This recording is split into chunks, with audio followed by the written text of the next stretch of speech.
अगर आप ताश के खेल की जरा भी जानकारी रखते हैं तो आपको इस बात की नॉलेज होगी कि ताश के खेल में सबसे बुरी पोजीशन, सबसे बुरी हार, सबसे करारी हार खोती की होती है। खोती की ये हार कहीं न कहीं कांग्रेस के खाते में भी जुड़ती हुई नजर आ रही है। हम बात कर रहे हैं स्थानीय निकाय चुनाव की। आज चुनाव प्रचार खत्म हो गया है और 2 मार्च को अब स्थानीय निकाय के चुनाव में मतदान होना है। सिर्फ पानीपत नगर निगम के लिए 9 मार्च को मतदान होगा। सवाल ये उठता है कि इन स्थानीय निकाय के चुनाव के अंदर कांग्रेस की क्या पोजीशन है। 41 शहरों के अंदर नगर निगम, नगर परिषद और नगर पालिका के चुनाव हो रहे हैं। कांग्रेस ने जहां नगर निगम के सभी चुनाव में भागीदारी की है, वहीं नगर परिषद में सिर्फ सिरसा और थानेसर में ही वो भागीदारी कर रही है। नगर पालिका के चुनाव को उन्होंने छोड़ दिया है। अब सवाल ये उठता है कि इन चुनाव में कांग्रेस कहां पर खड़ी है। विधानसभा चुनाव में कांग्रेस लगातार 3 बार बीजेपी से शिकस्त खा चुकी है और अब स्थानीय निकाय चुनाव में भी कांग्रेस और बीजेपी में सीधा आमने सामने का मुकाबला है। कांग्रेस के लिए सबसे बड़ी चुनौती है कि वो बीजेपी को पछाड़ने का काम कैसे करे। लेकिन विधानसभा चुनाव के बाद अब स्थानीय निकाय चुनाव में भी कांग्रेस की कहानी जस की तस नजर आ रही है। यानी कांग्रेस में कोई बदलाव नजर नहीं आया है। जहां कांग्रेस के नेताओं में खेमेबाजी बदस्तूर जारी है, वहीं कांग्रेस के बड़े नेताओं की नीयत के ऊपर भी सवालिया निशान उठ रहे हैं। सबसे बड़ा सवालिया निशान उठ रहा है पूर्व सीएम भूपेंद्र हुड्डा पर। आज चुनाव प्रचार खत्म हो गया है, लेकिन भूपेंद्र हुड्डा स्थानीय निकाय चुनाव में प्रचार के लिए कहीं भी नहीं उतरे। वो सिर्फ 5 शहरों के अंदर प्रेस कॉन्फ्रेंस करके अपनी जिम्मेदारी से पल्ला झाड़ गए, यानी फॉर्मेलिटी निभाने का काम कर गए। जब रोहतक जैसे अपने खुद के शहर में भी भूपेंद्र हुड्डा चुनाव मैदान में नहीं उतरे तो आप उम्मीद लगा सकते हैं, आप अंदाज़ा लगा सकते हैं कि कांग्रेस कौन सा खेल खेल रही है और कांग्रेस कितनी गंभीरता से ये चुनाव लड़ रही है। कांग्रेस के लगभग 35 नेताओं को स्टार प्रचारक बनाया गया था, लेकिन 35 में से 25 चेहरे ऐसे थे जो चुनाव प्रचार में उतरे ही नहीं। उतरे भी तो सिर्फ प्रेस कॉन्फ्रेंसों में आए। यानी जमीनी लेवल पर बीजेपी के सामने कांग्रेस ने स्थानीय निकाय चुनाव के प्रचार में जरा भी गंभीरता नजर नहीं आई। जहां बीजेपी के लिए पूर्व सीएम मनोहर लाल खट्टर के अलावा वर्तमान सीएम नायब सैनी और तमाम सांसद और मंत्री इन चुनाव में पूरी ताकत के साथ जुटे हुए थे, वहीं कांग्रेस के तमाम बड़े चेहरे इन चुनाव से दूरी बनाए हुए थे। यानी जानबूझकर कहीं न कहीं कांग्रेस को स्थानीय निकाय के चुनाव में हराने के लिए कांग्रेस के नेताओं ने ही भूमिका अदा करने का काम किया।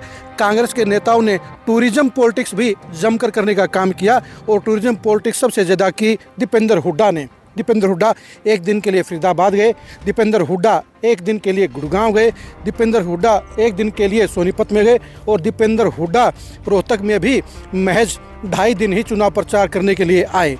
यानी वो सिर्फ ये दिखाने के लिए ही इन शहरों में गए कि वो इन चुनाव में एक्टिव है, जबकि उनके खेमे के, उनके ग्रुप के, उनके चमचे खर्चों के अगर आप सारे क्रियाकलाप को देखेंगे तो आपको पता चल जाएगा कि दीपेंद्र हुड्डा के चेलों ने कहीं पर भी इन चुनाव के लिए ताकत लगाने का काम नहीं किया।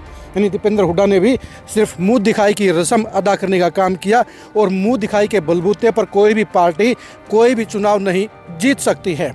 यानी कांग्रेस के लिए कहीं न कहीं उसके खुद के नेताओं ने ही हालात बिगड़ने का काम किया। दीपेंद्र हुड्डा ने भी सिर्फ दिखावे की भाषणबाजी की। आप रोहतक में दीपेंद्र हुड्डा के बयान की छोटी सी झलक खुद ही देखिए। जो भाजपा का नारा है ट्रिपल इंजन की सरकार बनाई है, हरियाणा प्रदेश वासियों ने ट्रिपल इंजन की सरकार देखी है 11 साल में और हरियाणा विकास की पटरी से उतरता भी देखा। रोहतक वासियों ने भी ट्रिपल इंजन की सरकार देखी और ये पाया कि 11 साल में रोहतक विकास की पटरी से उतरा और विकास को लेकर जो रोहतक की चमक बनी थी कांग्रेस की सरकार के समय, हुड्डा सरकार के समय, वो आज चमक फीकी हो गई। यही कारण था कि आज रोहतक में 4 की 4 सीट बीजेपी हारी। और ये ट्रिपल इंजन केवल एक काम आया, भ्रष्टाचार के काम आया और भाजपा के अहंकार के काम आया।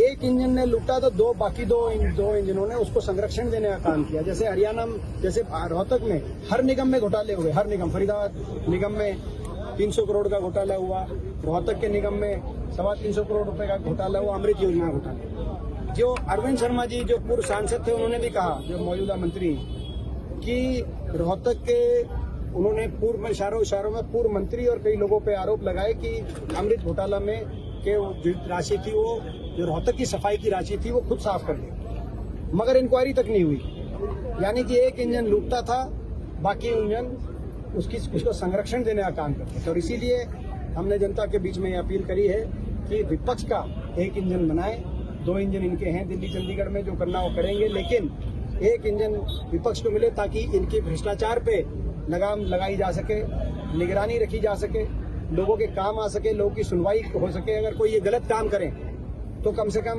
हम उठ के खड़े हों, हम लड़ाई लड़े, विपक्ष लड़ाई लड़े, इनके अहंकार पे अंकुश लग सके।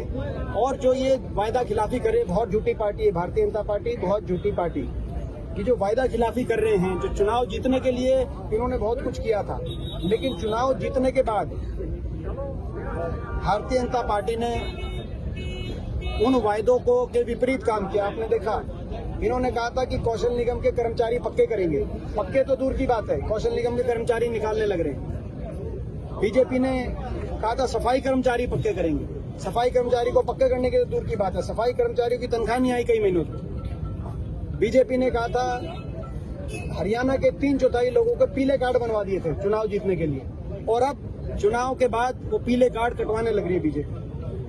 तो जो इस तरह के वायदा खिलाफी के काम करें तो कम से कम एक इंजन अगर विपक्ष का होगा तो विपक्ष ऐसे कामों को नहीं करने देगा। अगर भ्रष्टाचार बीजेपी करेगी तो विपक्ष का इंजन भ्रष्टाचार को रोकने का काम करेगा। और अगर अहंकार में बीजेपी जाएगी तो इस नतीजे से बीजेपी के अहंकार पे अंकुश लगेगा। और भाजपा की सरकार जो उड़न खटोले पे घूम रही है, ये भाजपा के मंत्री अनिल विज जी कह रहे हैं, वो कम से कम उड़न खटोले से नीचे आएगी धरातल पे और लोग काम करेंगे। तो आज लोगों के पास ये अवसर है कि संतुलन लाएं प्रदेश की राजनीति में और निकाय चुनाव में कांग्रेस पार्टी का साथ देकर कांग्रेस पार्टी को मजबूत कर। आपने देख लिया होगा कि दीपेंद्र हुड्डा सिर्फ कागजी दावे कर रहे हैं और बीजेपी की सरकार पर सिर्फ दिखावे के आरोप लगा रहे हैं। चुनाव जीतने के लिए जो मेहनत करनी होती है वो कांग्रेस के नेताओं ने नहीं की, और यही वजह है कांग्रेस के लिए इन चुनाव में खोती का रिजल्ट आने की पूरी आशंका पैदा हो गई है। यानी ये चुनाव भी कांग्रेस के लिए कोई बड़ा संदेश, कोई बड़ी खुशी लेते हुए नज़र नहीं आ रहे हैं, और यही वजह है कांग्रेस के लिए एक बार फिर बेइज्जती के आसार पैदा हो गए हैं। अब देखने की बात यही है कि 12 मार्च को कांग्रेस क्या खोती तोड़ पाएगी या अपने खाते में एक और खोती जोड़ने का काम करेगी। आप नगर निगम के चुनाव में कांग्रेस को कौन कौन से नगर निगम के चेयरमैन के पद के ऊपर, मेयर के पद के ऊपर आप जीतता हुआ देख रहे हैं, कमेंट करके जरूर बताइए। कांग्रेस कौन कौन सी नगर परिषद जीत रही है इसके बारे में भी कमेंट कीजिए। क्या कांग्रेस के नेताओं ने इन चुनाव में भितरघात करने का काम नहीं किया, इसके बारे में भी अपनी राय जरूर दीजिए। आप हमारे फेसबुक पेज को फॉलो कीजिए, आप हमारे यूट्यूब चैनल को सब्सक्राइब कीजिए। नमस्कार।